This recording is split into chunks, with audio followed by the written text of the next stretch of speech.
montar uma arquitetura individual de cada empresa, nós vamos dar uma sugestão de por onde começar uma arquitetura, como desenhar ela e como botar as caixinhas aqui, tá bom? Então vamos lá. O que a gente sugere? Que primeiro você se preocupe em pensar quem são as pessoas que tomam decisão na sua organização.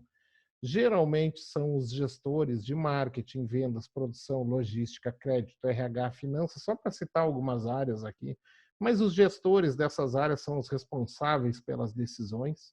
Lembrem que quando a gente está falando de empresas que levam isso ainda num ponto mais a gestores, muitas vezes são os próprios operadores, haja visto os motoristas do Uber tomando decisão de para onde eles podem ir de acordo com a tarifa dinâmica. Mas pensando no modelo ainda mais tradicional, onde os gestores estão tomando decisão, geralmente eles recorrem a um analista.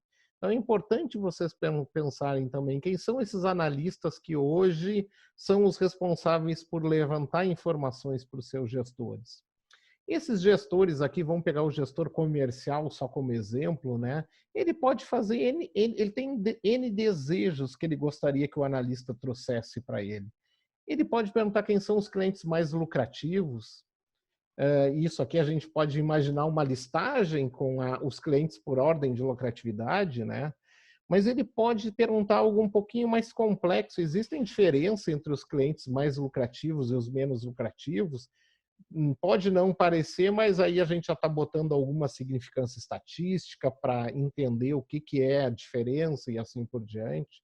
Ele pode pedir algo um pouco mais complexo, como o que caracteriza um cliente, ser lucrativo ou não. Me agrupe os clientes por clusters de lucratividade, ou inclusive me faça uma previsão da rentabilidade de um novo cliente.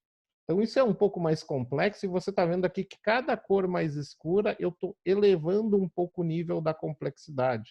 Talvez as coisas mais complexidades que nós podemos ajudar a responder com dados me recomende proposta, me recomende sugestão de preço para novos clientes e assim por diante. A gente já está falando de tipos diferentes de resposta que a academia hoje divide em praticamente 4 grandes tipos clássicos, que são as respostas descritivas, onde a gente olha e responde o que aconteceu.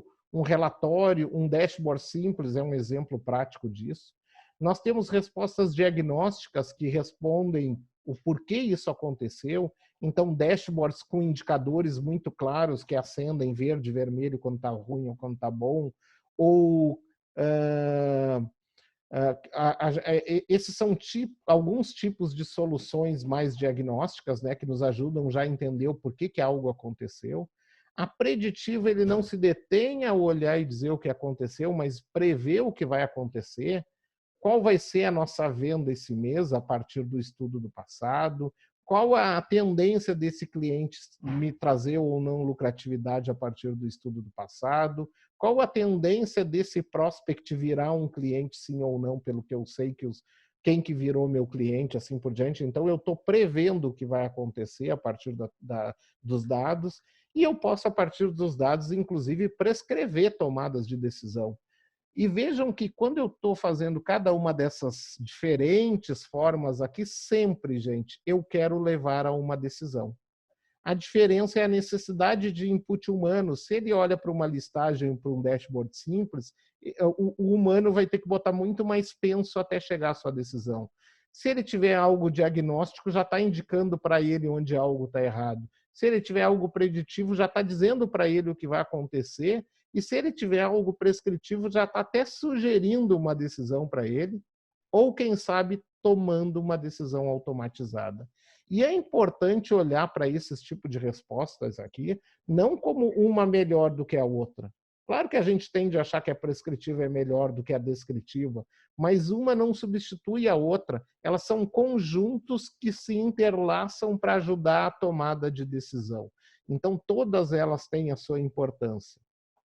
O que é importante entender em termos de arquitetura é que quando eu tenho essas perguntas diferentes, talvez eu vá ter umas tribos, umas equipes aqui que respondem isso de forma diferente. Então, eu preciso organizar minha camada de analytics com pessoas e ferramentas que possam responder isso aqui. Então, geralmente, para esse tipo de pergunta, eu preciso me organizar com analistas de BI e UX designer que vão desenvolver sob encomenda mecanismos de tomada de decisão. Eles não estão ali para desenvolver relatórios e dashboards. Eles estão ali para questionar que tipo de decisão vai ser tomada e desenvolver mecanismos que apoiem esse tipo de decisão. Então, é importante eu ter uma área de BI que atue naqueles projetos mais estratégicos. E os mais operacionais, mais do dia a dia, eu entregue uma ferramenta de self-service BI para o próprio analista gerar as respostas para quem vai tomar decisão na sua área. Então, eu preciso trabalhar aqui num conjunto de pessoas e tecnologias que me permitam fazer essas duas coisas para responder esse tipo de pergunta.